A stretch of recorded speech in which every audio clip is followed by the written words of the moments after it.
आगे बढ़ते हैं खबरों की ओर। भोपाल से बड़ी खबर है, ईडी ने पूर्व जेल डीआईजी की करोड़ों की संपत्ति अटैच की है।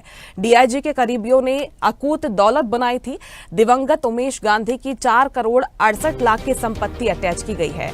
मध्य प्रदेश के कई जिलों में स्थित है पूर्व डीआईजी की संपत्तियां।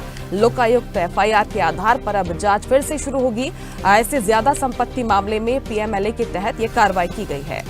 और इस खबर पर ज्यादा जानकारी के लिए सीधे रुख करते हैं भोपाल से news head digital Aniruddh Sonone live हमारे साथ जुड़ गए हैं। अनिरुद्ध, सालों पुराना ये मामला, पहले लोकायुक्त की कार्रवाई सामने आई है, अब ईडी ने भी बड़ा एक्शन लिया है और संपत्तियों को अटैच किया गया है। कहां पर ये संपत्तियां स्थित है जहां पर ये कार्रवाई हुई है?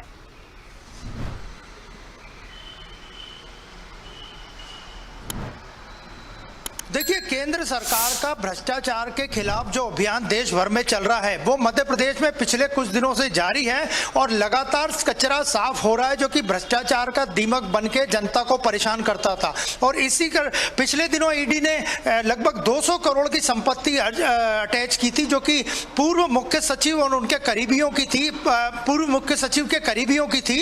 और 200 करोड़ की संपत्ति अटैच करने के बाद, जिसमें कहीं जमीन जायदाद, बिल्डर और होटल व्यवसाय से जुड़े लोग शामिल थे, ईडी ने फिर कल देर रात को एक नोटिस जारी किया और अटैच संपत्तियों की जानकारी दी। और इस बार मध्य प्रदेश के जेल विभाग में पदस्थ डीआईजी उमेश गांधी की संपत्तियां अटैच की गई हैं और 4 करोड़ 68 लाख के लगभग की ये संपत्तियां हैं। 20 संपत्तियां ईडी ने अटैच की हैं और ये 20 संपत्तियां 5 शहरों में मध्य प्रदेश में मौजूद थी, जिनमें भोपाल, सीहोर, इंदौर, कटनी और सागर शामिल थे। लगभग 12 साल पहले लोकायुक्त ने उमेश कुमार गांधी जो डीआईजी थे उनके यहाँ आय से अधिक संपत्ति के मामले में छापेमार कार्रवाई की थी। और हालांकि इतने वर्ष लग गए, लेकिन पीएमएलए के तहत एनफोर्समेंट डायरेक्टर ने संपत्तियां अटैच की है। 20 से ज्यादा संपत्तियां बताई जा रही जो उमेश गांधी के नाम थी, उनकी पत्नी के नाम थी और अजय गांधी के नाम थी। अजय गांधी भोपाल की सेंट्रल जेल जो आईएसओ प्राप्त जेल में एक संतरी का काम करता था और उसके घर पे भी जब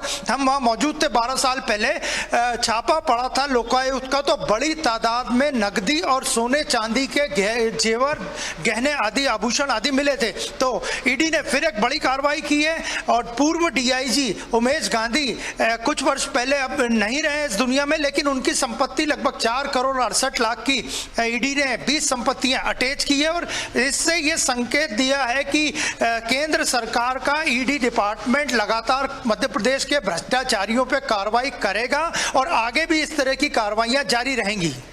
अनिरुद्ध, जिस तरीके से आप जिक्र कर रहे हैं, उमेश गांधी पर अपने पद का दुरुपयोग करके अवैध संपत्ति अर्जित करने का आरोप है और अब ये भी कहा जा रहा है कि आगे और भी कई बड़े खुलासे हो सकते हैं, क्योंकि परिवार के सदस्यों को भी आदेश जारी हुआ है, नोटिस जारी हुआ है, यानी कि और भी बड़े खुलासे इस मामले में हो सकते हैं, क्योंकि अलग अलग जगह पर ईडी की जांच अभी भी जारी है।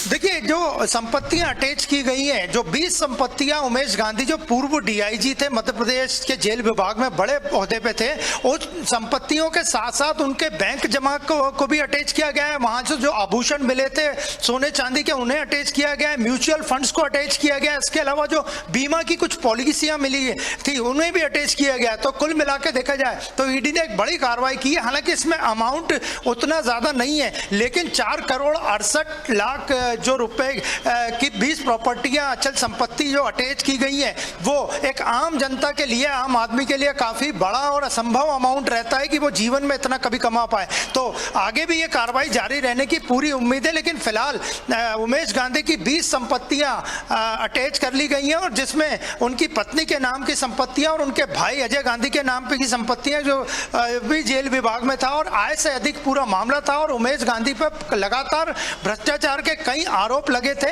और इतने वर्षों बाद कार्रवाई हुई, लेकिन ईडी की कार्रवाई की सब जगह सराहना की जा रही है। बिल्कुल, 12 साल पहले का ये पूरा मामला है और तब से जांच शुरू हुई थी। अब जाकर एक बड़ा एक्शन ईडी की तरफ से लिया गया है और लग रहा है कि प्रदेश में ऐसा एक्शन आगे भी जारी रहने वाला है। शुक्रिया अनिरुद्ध, जानकारी के लिए आपका। लेटेस्ट खबरों के लिए लाइक, फॉलो और यूट्यूब पर सब्सक्राइब करें, बेल आइकन दबाएं, साथ ही विजिट करें swedeshlive.com पर।